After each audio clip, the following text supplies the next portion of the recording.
Boa tarde, pessoal. Meu nome é Caterina, eu sou professora do Departamento de Química da UFSCar e hoje a gente vai falar sobre como revelar os mistérios das enzimas primitivas utilizando complexos metálicos biomiméticos. Para isso, para a gente conseguir entender as enzimas primitivas, a gente precisa primeiro compreender como é que as enzimas atuais são.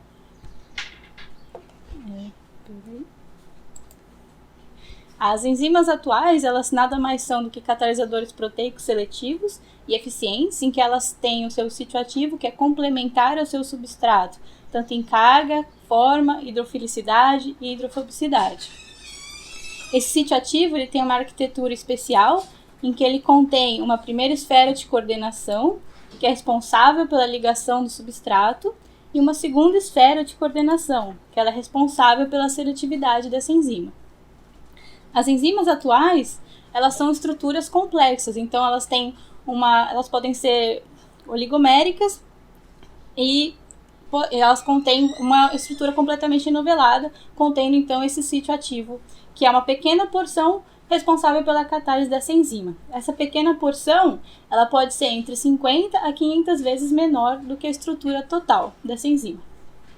Então, a teoria é de que as enzimas primitivas são apenas uma pequena porção que seria responsável pela catálise.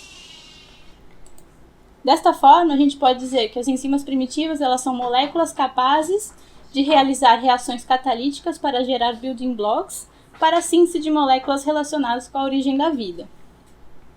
Quando a gente está tratando com a origem da vida, a gente tem que voltar no tempo geológico e entender qual que é a era que a gente está tratando. Então, a gente está voltando para 4.000 milhões de anos atrás a 3.500 milhões de anos atrás, em que os primeiros seres vivos começaram a ser conhecidos. Nessa época, a gente tem que pensar como que a vida surgiu, então. A vida surgiu a partir da síntese abiótica de moléculas essenciais, e para que a gente saiba como que essa síntese abiótica ocorreu, a gente precisa saber quais eram os substratos existentes na Terra primitiva, né? Então a gente tem que a atmosfera pré-biótica ela era rica em gás carbônico, monóxido de carbono e hidrogênio e amônia, dando um caráter levemente redutor a essa atmosfera, que é diferente da atmosfera que a gente tem hoje em dia, que é rica em oxigênio, dando um caráter oxidante para a nossa atmosfera de hoje em dia. Então, a partir dessas primeiras moléculas, CO2, hidrogênio e água, foi possível formar amônia, ácido ciânico, formaldeído e associar essas moléculas também com fosfatos para a síntese dos primeiros building blocks para a vida, que são os aminoácidos, as bases nucleotídicas, os açúcares, os ácidos graxos e o glicerol. A partir desses building blocks, a gente consegue fazer fosfolipídios, oligonucleotídeos e peptídeos, podendo então construir os sistemas de compartimentalização de uma célula, o sistema de replicação de uma célula usando DNA e RNA e o metabolismo de uma célula utilizando as proteínas. Com isso, a gente forma a primeira vida que existia na Terra, que seria o nosso ancestral comum aos 3 domínios principais da vida. A teoria mais aceita, hoje em dia, é de que os aminoácidos foram as primeiras moléculas a serem sintetizadas, dando então origem ao mundo peptídico. A síntese de um peptídeo foi reportada atualmente como vindo a partir de uma aminonitrila, que pode ser acetilada, seguida então de uma tiólise e depois de uma hidrólise, e a partir de então, com essa hidrólise, a gente pode associar mais uma aminonitrila, fazendo um processo de oxidação, formando então agora um polímero com 2 aminoácidos. Esse polímero começa então a fazer o processo de tiólise novamente e de hidrólise, formando então a estrutura primária como a gente conhece de uma proteína. Entretanto, as proteínas, a gente sabe que elas são formadas por estrutura secundária e terciária. Então, essa proteína ela precisa enovelar de alguma maneira. Então, a teoria de como que esse enovelou, esse peptídeo, foi de que esses peptídeos entraram entre as camadas duplas de hidróxidos lamelares metálicos e houve um colapso hidrofóbico, fazendo com que esses peptídeos se enovelassem, formando uma estrutura tridimensional.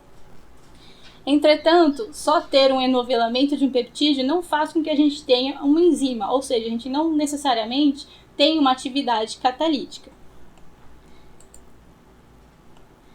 A gente precisa, então, pensar que as enzimas primitivas, elas são conhecidas como sendo metaloenzimas. Então, a gente tem que associar esse peptídeo com um metal para, então, formar uma metaloenzima primitiva. E para a gente conseguir saber que tipo de metaloenzimas poderiam ser formadas nessa época, a gente precisa verificar qual que era a composição oceânica da Terra primitiva, para saber quais eram os metais que estavam mais disponíveis nessa era. Então, inicialmente, a química generalizada do oceano era rica em ferro, manganês, cobalto e níquel. E tinha uma baixa concentração de zinco, cobre e molibdênio. Isso estava associado a uma baixa concentração de oxigênio atmosférico. A partir do grande evento de oxidação, a composição do oceano começou a se alterar. Então, a concentração de ferro, manganês, cobalto e níquel começou a decair e a concentração de zinco, cobre e molibdênio começou a aumentar, juntamente com o aumento da concentração de oxigênio da atmosfera. Isso foi seguindo até os dias de hoje, em que agora a concentração desses metais se inverteu. Hoje em dia, nós temos muito mais zinco, cobre e molibdênio nos oceanos e menos ferro, manganês, cobalto e níquel. Dessa forma, as enzimas atuais, elas são enzimas mais de zinco, cobre e molibdênio, enquanto que as enzimas primitivas, elas são associadas aos metais ferro, manganês, cobalto e níquel. Um exemplo de enzima primitiva são os clústeres de níquel, ferro e enxofre, em que a gente tem uma estrutura contendo níquel, ferro e enxofre, que seria responsável pela catálise de alguma coisa. A teoria de que esses clústeres seriam catalíticos vem da formação do ciclo reverso de Krebs, em que se reduz o CO2 a oxaloacetato. Entretanto, essa teoria ela envolve 16 passos e foi tida como uma teoria impossível de acontecer, tão impossível como fazer porcos voarem. Entretanto, se a gente for analisar a composição de algumas bactérias, a gente consegue encontrar a enzima desidrogenase de monóxido de carbono associada à acetil-CoA sintase, em que ela tem o seu sítio ativo clústeres de ferro, níquel e enxofre, e ela faz parte desse ciclo de redução do CO2 a oxaloacetato. Então, dessa forma, a gente consegue provar que, de fato, porcos conseguem voar. Então, a gente pode pensar, já que a gente consegue fazer porcos voarem, será que existem outras enzimas primitivas que são responsáveis pela origem da vida? Então, para isso, a gente precisa avaliar as rotas sintéticas que são atualmente propostas para a origem da vida. E quando a gente analisa essas rotas sintéticas, a gente pode destacar o papel da ureia. Então, a ureia ela é uma molécula que está associada à síntese de ácidos nucleicos, em que a sua reação com ácido aminomalônico e com a aminomalonitrila forma bases nucleicas. Ou então, a ureia pode se associar a fosfatos, fazendo com que o fosfato seja mais facilmente atacado por álcoois, formando então os fosfolipídios. Só que, como a ureia tem uma grande importância para a origem desses building blocks, para a origem da vida, a gente precisa saber da onde veio a ureia na Terra primitiva. porque ela tem um papel muito importante e ela precisava estar em altas concentrações para que a gente consiga fazer a vida. Uma das teorias é de que havia a entrega extraterrestre a partir do bombardeamento de meteoritos contendo ureia na superfície da Terra. Então, na superfície dos meteoritos deveria ter sido feita a síntese de Wöhler a partir de isocianato de amônio, ou então, a partir de síntese em gelo e sob radiação UV, com monóxido de carbono e amideto, formando então a ureia. Todas essas teorias vêm da entrega extraterrestre a partir de meteoritos. Outra teoria seria a partir da reação do metano com a amônia, formando ácido ciânico. A partir da ação da radiação, a gente consegue formar a cianamida, que ela entra em equilíbrio com a forma isocianato de amônio, que é justamente o que a gente viu, é a matéria-prima da síntese de Wöhler para fazer a ureia. Entretanto, a gente pode pensar se existiam outras formas de fazer a ureia na Terra primitiva. E se a gente for analisar, a urease é uma enzima que está atualmente existente na Terra e ela está associada diretamente com a ureia. A urease ela é uma enzima que está presente em bactérias, fungos, algas, plantas e alguns invertebrados, ou seja, ela é presente em todos os domínios da vida e ela é responsável pela hidrólise da ureia em amônia e CO2. O sítio ativo da urease ele é composto por 2 átomos de níquel que estão coordenados a 4 histidinas, a uma lisina carboxilada e a água. A presença dessa lisina carboxilada indica que a formação da urease necessitaria de uma atmosfera rica em CO2, que era justamente a atmosfera que a gente tinha no ambiente primitivo, para que a gente consiga fazer, então, a carboxilação dessa lisina. Entretanto, se a gente for avaliar a atividade da urease atual, que é a hidrólise da ureia em gás carbônico e amônia, essa atividade não faria muito sentido para a Terra primitiva, visto que a nossa atmosfera na Terra primitiva era rica em CO2 e amônia. Então, a gente propõe que a urease primitiva teria uma outra atividade, como, por exemplo, o consumo de amônia para fazer ureia, ou então a síntese de isocianato, visto que o isocianato ele é importante para a síntese de ureia e de outras moléculas importantes para a origem da vida, e diretamente ligado com a síntese de ureia, que, como eu já disse, está diretamente relacionado com a síntese de ácidos nucleicos e a formação do DNA e RNA, e dos lipídios para a formação de membranas celulares. Então, resumidamente, a gente propõe que uma urease primitiva ela surgiu a partir do mundo peptídico em que um peptídeo se enovelou entre as camadas de hidróxidos lamelares. Esse peptídeo se associou com o níquel, que estava em elevada concentração nos oceanos, juntamente com a alta concentração de CO2 atmosférico, acabou formando o sítio ativo de uma urease primitiva.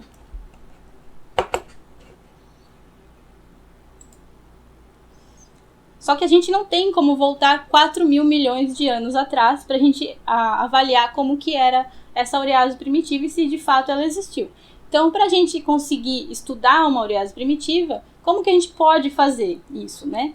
Então, uma das maneiras que a gente pode utilizar é a partir do uso de biomiméticos enzimáticos, em que a gente pega o motivo principal de um sítio ativo, ou seja, a gente avalia e analisa a arquitetura especial desse sítio ativo enzimático e tenta fazer uma estrutura similar que consiga fazer uma catálise semelhante.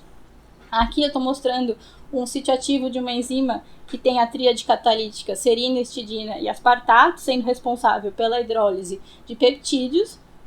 E um mimético enzimático usa uma coroa de beta-ciclodextrina modificada para fazer a mesma reação de hidrólise de peptídeos. Então, o mimético de urease, se a gente avalia como que a gente pode fazer, a gente tem que analisar o sítio ativo da urease. Então, a urease ela contém 2 átomos de níquel coordenados a 4 histidinas.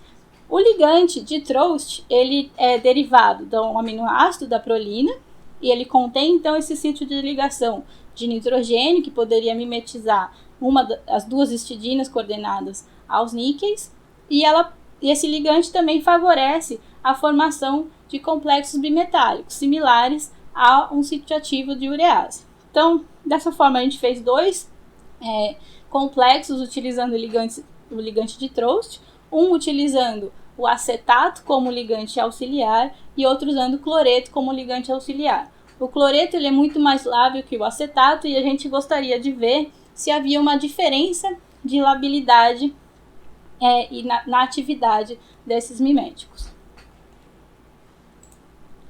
Então, inicialmente, a gente fez uma reação de hidrólise de ureia com a urease e determinou a concentração de amônia formada no meio. A gente viu que com o tempo a concentração de amônia aumentava justamente porque a urease estava funcionando.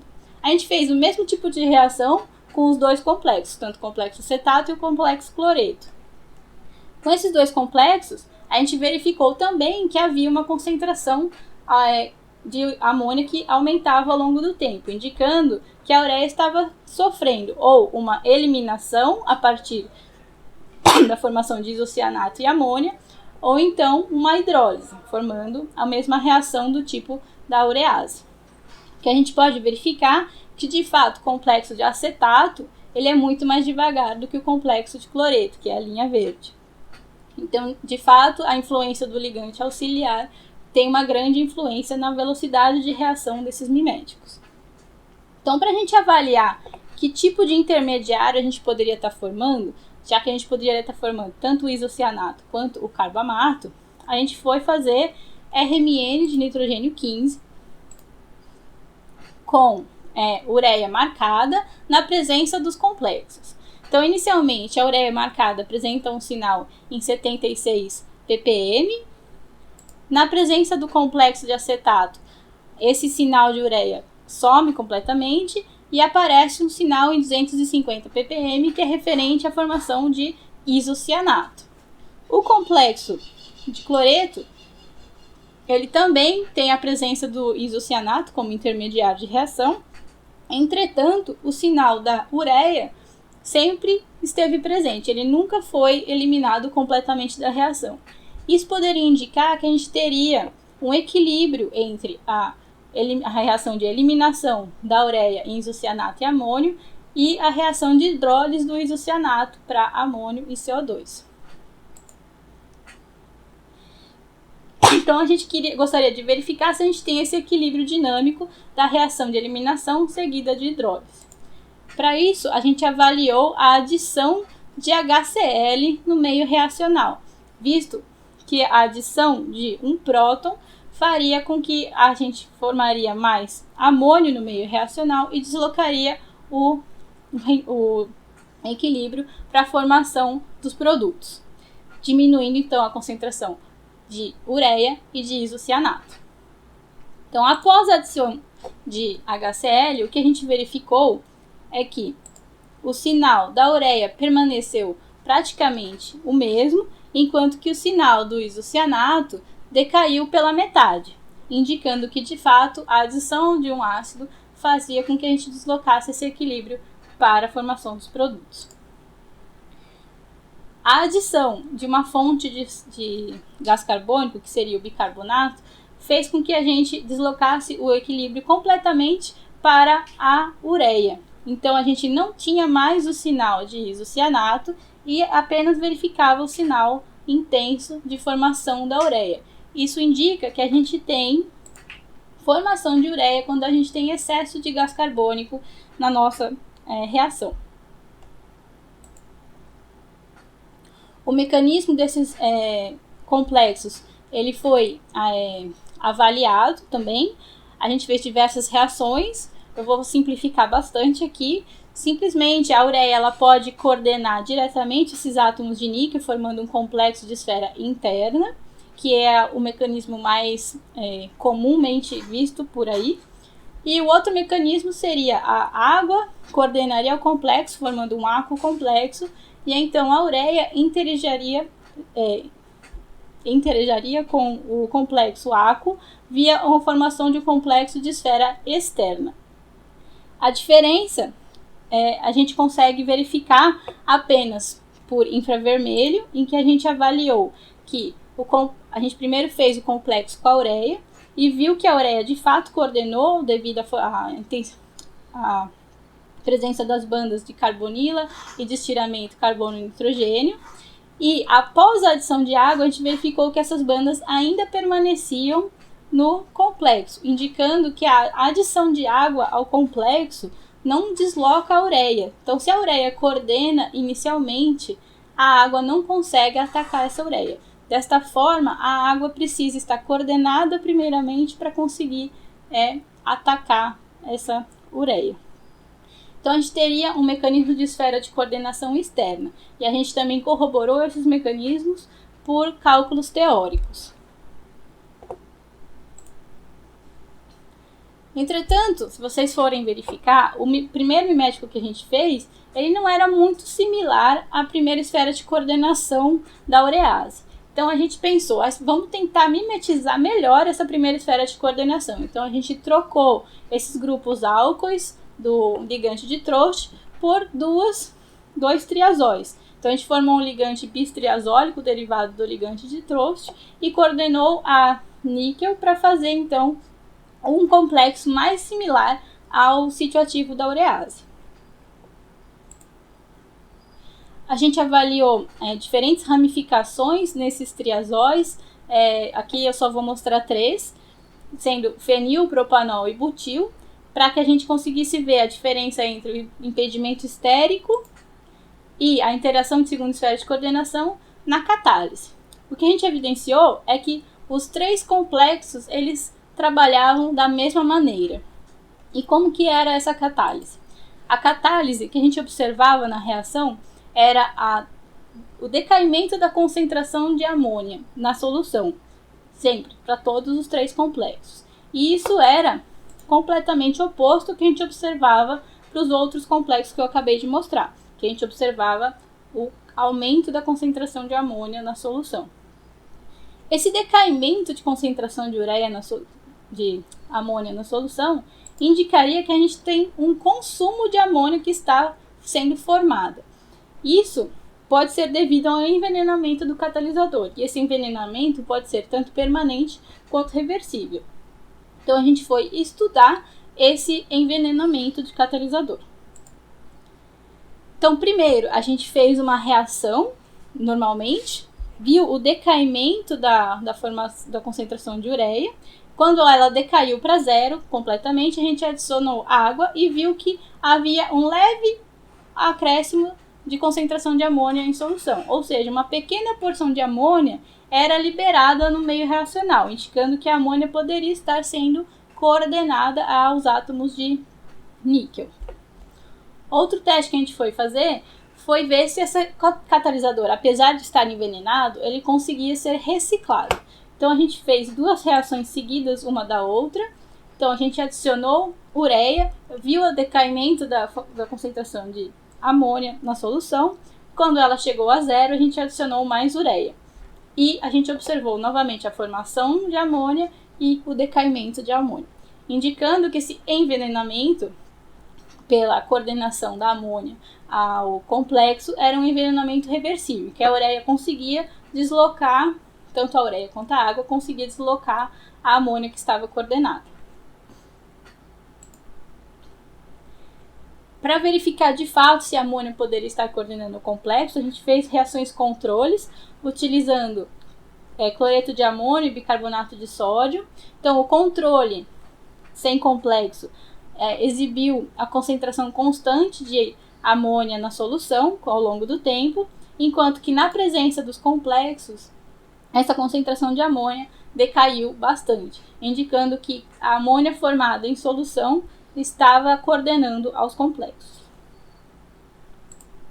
Esses testes também foram associados à análise do infravermelho, em que a gente observou a presença de bandas de deformação de amina na região de 1262, indicando então que a amônia de fato coordena a esses átomos de níquel.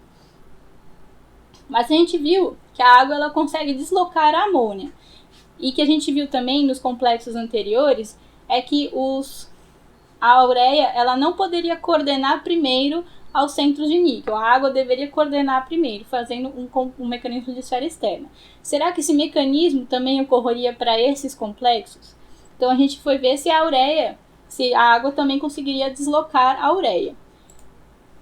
Então, inicialmente a gente fez uma reação anidra, então a gente utilizou solventes anidros e observou que não havia formação de amônia na reação.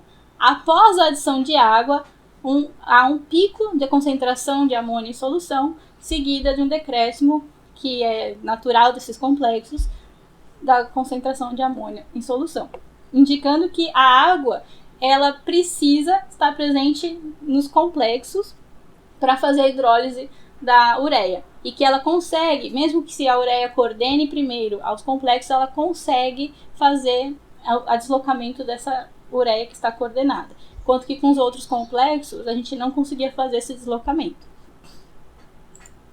Isso foi avaliado também por infravermelho, em que a gente viu a banda da carbonila da ureia coordenada em 1770,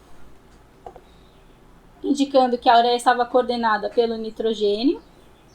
E após a adição de água, o espectro do complexo fica muito parecido com o espectro do complexo inicial, antes de adicionar a ureia, indicando que a ureia de fato foi embora e havia alguma evidência de que poderia ter um pouco de amônia formado. Então, a adição de água faz com que a água coordene aos níqueis e hidrolise a ureia em amônia, que essa amônia se coordena ao complexo. O intermediário desses complexos também foi avaliado e a gente também verificou a formação de isocianato, ou seja, o isocianato é o intermediário de moléculas que tentam mimetizar a urease, que é um intermediário diferente do que a gente observa na natureza. A urease ela faz o carbamato e não o isocianato. Quando a gente vai comparar os nossos miméticos com outros miméticos de urease, a gente verifica que a maioria dos miméticos que existem na literatura, ou eles não são catalíticos, ou eles formam, todos os que são catalíticos formam isocianato. O que isso indica? Isso indica que qualquer estrutura simples que tente mimetizar o sítio ativo de uma urease, ele sempre vai fazer o isocianato.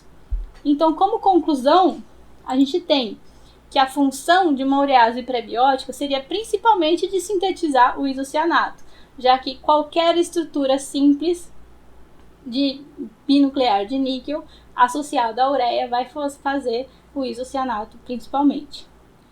Entretanto, a gente também viu que a gente consegue fazer um equilíbrio dinâmico e que a gente consegue sintetizar a ureia a partir de isocianato e CO2 em uma atmosfera rica em CO2, que era justamente a atmosfera que a gente tinha na era pré-biótica. Dessa forma, uma urease pré-biótica ela pode ter tido um papel fundamental na síntese de ureia e de isocianato para a síntese de peptídeos e bases nucleotídeos, tendo um papel importantíssimo na história da vida. Eu gostaria de agradecer aos meus alunos que participaram intensamente desse trabalho, ao Sérgio Susquem pelo convite, a FAPESP e a GSK por estar promovendo os webinars. Muito obrigada. Bom, agora está aberto para perguntas. Quem tiver dúvida pode perguntar. Os miméticos à base de ciclodextrina, não sou eu que faço, eu simplesmente peguei da literatura. E que eu saiba, eles não estão disponíveis comercialmente.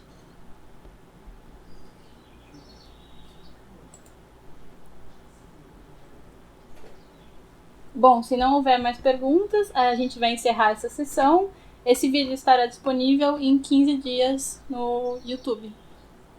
Muito obrigada!